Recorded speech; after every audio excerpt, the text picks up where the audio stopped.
तो आपका प्रश्नावली 14.1 जिसमें हम करने जा रहे हैं इसका 10वां सवाल। और हमारे इस चैप्टर का नाम है प्रायिकता, प्रोबेबिलिटी। प्रोबेबिलिटी या प्रायिकता किसे कहते हैं? संभव परिणाम और कुल परिणामों का जो अनुपात होता है उसको प्रोबेबिलिटी कहा जाता है।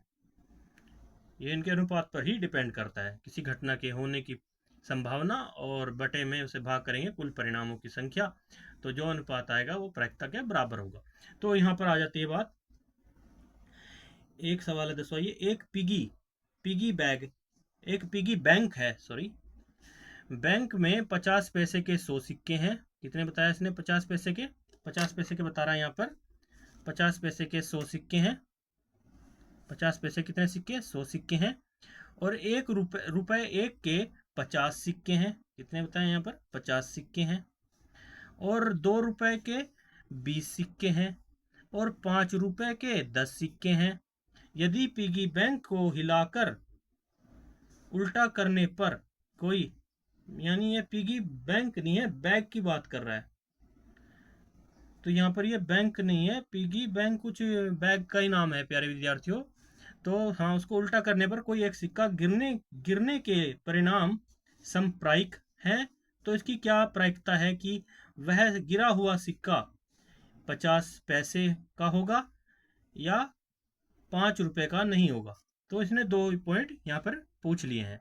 तो पहले पॉइंट में कह रहा है 50 पैसे का होने की प्रायिकता निकालने में, और 5 रुपए नंबर 2 क्वेश्चन में पूछ लिया में भाग में कि 5 रुपए ना होने की का क्या प्रायिकता होगी। तो बढ़ते हैं सवाल की तरफ। सबसे पहले लिख लेते हैं, दिया है हमारे पास, क्या दिया हुआ है वो लिख लेते हैं जैसा कि प्रश्न में कहा गया है। तो सबसे पहले हम लिख लेते हैं हल। लिखेंगे दिया है,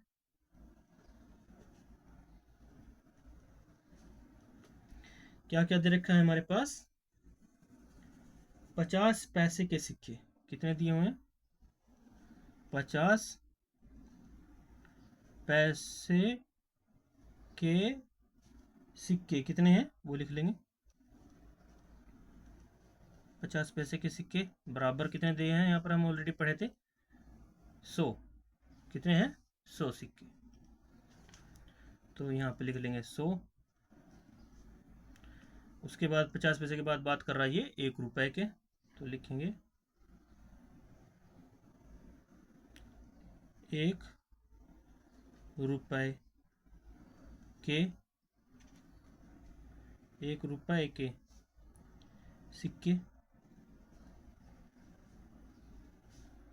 1 रुपए के सिक्के किसने कितने बताए? 50 सिक्के बताए यहाँ पर। उसके बाद 2 रुपए के, 2 रुपए के सिक्के। 2 रुपए के सिक्के इसने बताए यहाँ पर 20। और उसके बाद कह रहा 5 रुपए के 10 सिक्के हैं, तो लिखेंगे 5 रुपए के सिक्के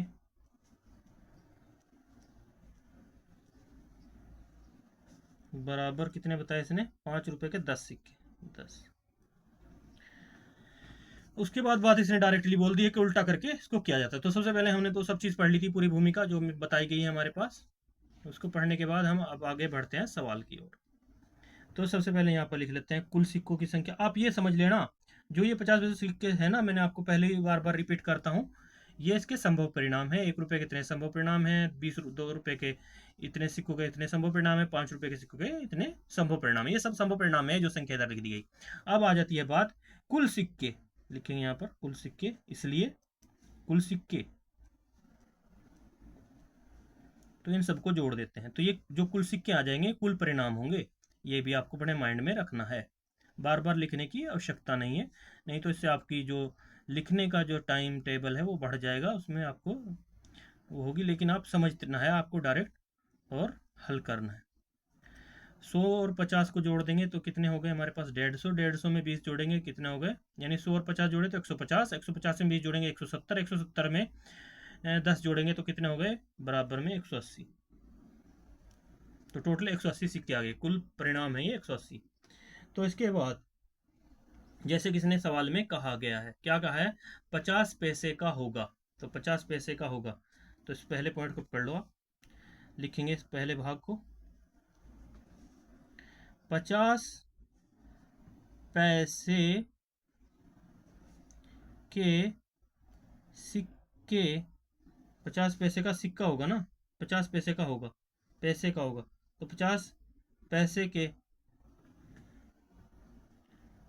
सिक्के, सिक्का 50 पैसे का सिक्का होने का परिणाम, 50 पैसे का, 50 पैसे के सिक्के, सिक्का 50 पैसे का, लिख दो आप यहाँ पे 50 पैसे के सिक्के, तो का लिख देंगे हम, 50 पैसे का सिक्का, का है ना इसने यहाँ पे ऐसे कहा 50 पैसे का, तो का लिखेंगे 50 पैसे का सिक्का, 50 पैसे का सिक्का होने का परिणाम, सिक्का होने का प्रायिकता, सॉरी आप डायरेक्ट यहाँ पे प्रायिकता लिखिए, और इस पहले इसमें भाग में हम इसके फॉर्मूला लिख लेते हैं, संभव परिणाम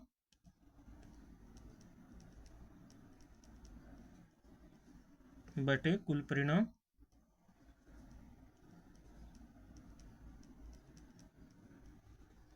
तो आपके पास आ जाइए, प्रायिकता को हम पी डैश से भी जानते हैं, तो इसको आप पी इस तरह भी, सॉरी पी लिख देते हैं, पी डैश तो ना होने को लिखते हैं, सॉरी। तो आगे बढ़ने पर बराबर क्या हो रही है, संभव परिणाम बटे, तो आपके पास यहाँ पर सिक्कों की संख्या, कुल परिणाम कितने, संभव परिणाम कितने हैं यहाँ पर 50 है, और कुल परिणाम कितने हैं 180, 0 से 0 कट जाएगा, हमारे पास प्राप्त हुआ यहाँ पर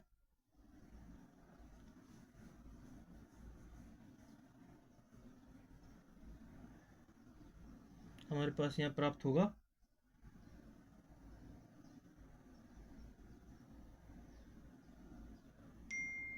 यानी 100 सिक्के थे, सॉरी गलती करी हमने यहाँ पे, सॉरी 100 हैं, कुल संभव परिणाम हमारे 100 हैं, ये हमें देखना होगा।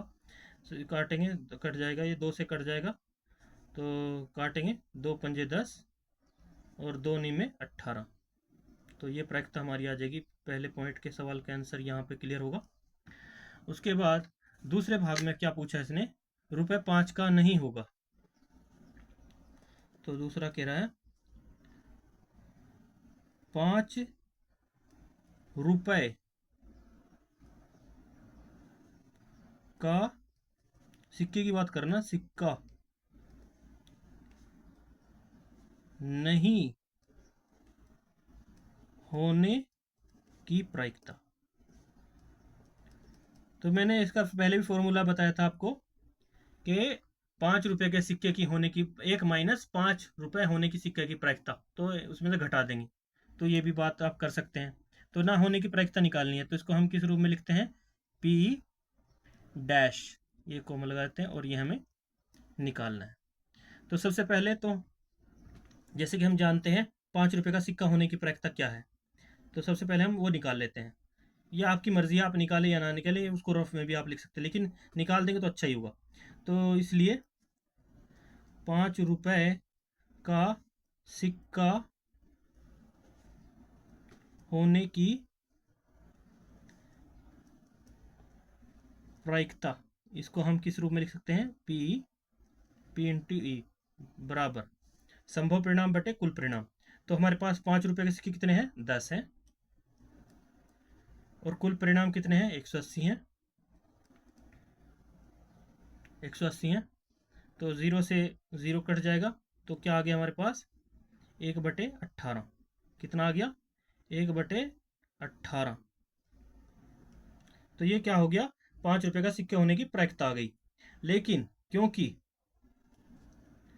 हम जानते हैं, प्रश्न अनुसार जैसे पूछा है, हम जानते हैं कि जो हमारा फॉर्मूला कहता है, क्योंकि हम जानते हैं कि पीई किसी संख्या की होने की प्रायिकता, पीई प्लस किसी संख्या, किसी यानी सॉरी संख्या नहीं है, किसी घटना की होने ना होने की प्रायिकता, पीई डैश